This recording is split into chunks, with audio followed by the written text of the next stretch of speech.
3 years. That is how long it has been since Tears of the Kingdom dropped on the Nintendo Switch, and people are still talking about it. Not in the way games usually get talked about after a few years, where it is mostly nostalgia and, oh, that was a great game. No, people are still debating it, still building insane contraptions in it, still finding things they missed. That alone tells you something important about what kind of game this actually is. But here's the thing. In 2026, with everything the gaming world has thrown at us since then, does Tears of the Kingdom still hold up? Is it still the masterpiece people called it at launch, or has time revealed some cracks that the hype was covering up? Because I have gone back and played this game start to finish, and I have some thoughts that might surprise you. Let me start with what makes this game different from almost everything else out there. When Breath of the Wild came out in 2017, it changed open world design forever. Every developer on the planet took notes.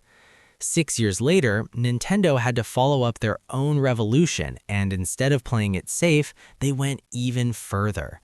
Tears of the Kingdom does not just expand Hyrule, it adds the sky above it and the depths below it. 3 full layers of a world that was already massive. The question is whether more actually means better, and the answer is more complicated than you might think. The gameplay systems in this game are built around 4 core abilities. Ultra Hand lets you grab and connect objects together.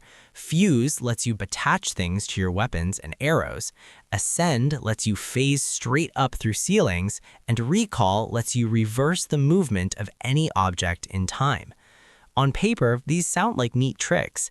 In practice, they completely change how you think about every single problem in the game. There is never one correct answer to anything.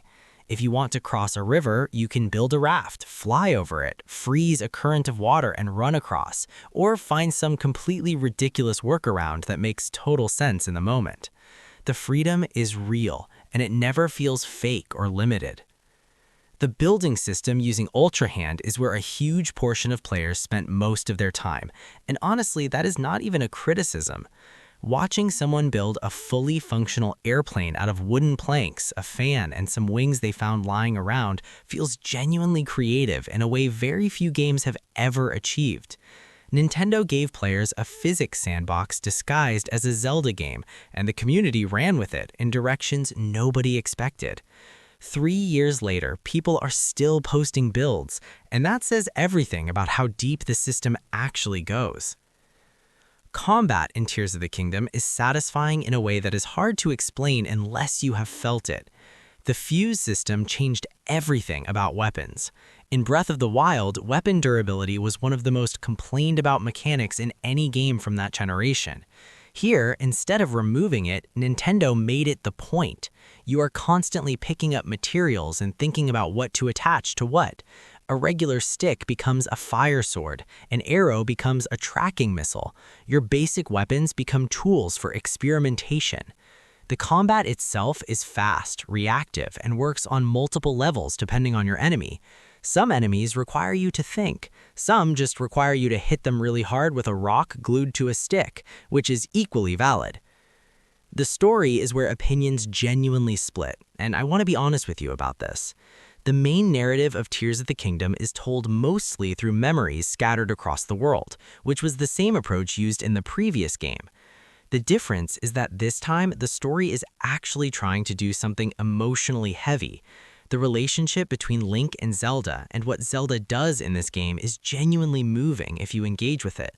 The final act hits harder than almost any other moment in the entire Zelda series. But getting there requires patience and a willingness to seek out the story rather than have it delivered to you. Some players love that. Some players finished the game and felt empty because they skipped most of the memories. If you are someone who needs a game to hold your hand through its narrative, this one will frustrate you. The characters in the game are better than in Breath of the Wild, and that is a clear improvement. The sages you meet throughout the story each have real personalities and actual arcs. Tulin, Unibo, Sidon, and Riju all feel like they exist in the world rather than just serving as quest markers. Ganondorf as the villain is a genuinely menacing presence, and his voice acting in the English version is one of the standout performances. He's intimidating without being cartoonish, which is harder to pull off than it sounds. Now here's where things get interesting, and where I think the honest 2026 perspective really matters. The Sky Islands, which were shown heavily in all the marketing before launch, are not as substantial as many people expected. They are creative and they have some brilliant puzzles, but compared to the surface and the depths, they feel like the layer that got the least attention. The depths, on the other hand, are genuinely one of the most atmospheric and unsettling environments ever put in a Nintendo game. Dark, massive, full of ancient machinery and gloom and roots that stretch down from the surface above you. The first time you drop into the depths and realize how enormous it is, there's a specific feeling that is hard to recreate. The temples in this game are a massive step up from the divine beasts in Breath of the Wild. Each one has a distinct visual identity, a central mechanical idea, and a boss that tests whether you understood that idea. The Wind Temple in particular stands out as one of the best designed dungeons in any Zelda game, not just this one. That might sound like high praise, but it's earned. From a technical standpoint, and this is important to address in 2026, Tears of the Kingdom was released on hardware that was already 6 years old at launch. There are moments, especially in busy areas, where the frame rate dips in ways that feel unnecessary. Korok Forest in particular runs poorly. The Switch hardware was clearly being pushed to its limit, and Nintendo squeezed out as much as they could, but the compromises are visible. On emulators running at higher resolutions and frame rates, this game looks and plays like a completely different experience. The art direction is strong enough that it holds up beautifully at higher fidelity, which tells you how good the underlying design actually is. The music deserves its own conversation because it's doing something unusual. Rather than bombastic orchestral scores, the soundtrack leans heavily into ambient, atmospheric pieces that react to what you're doing. Exploring feels quiet and contemplative. Combat gets urgent. Each region has its own sonic identity.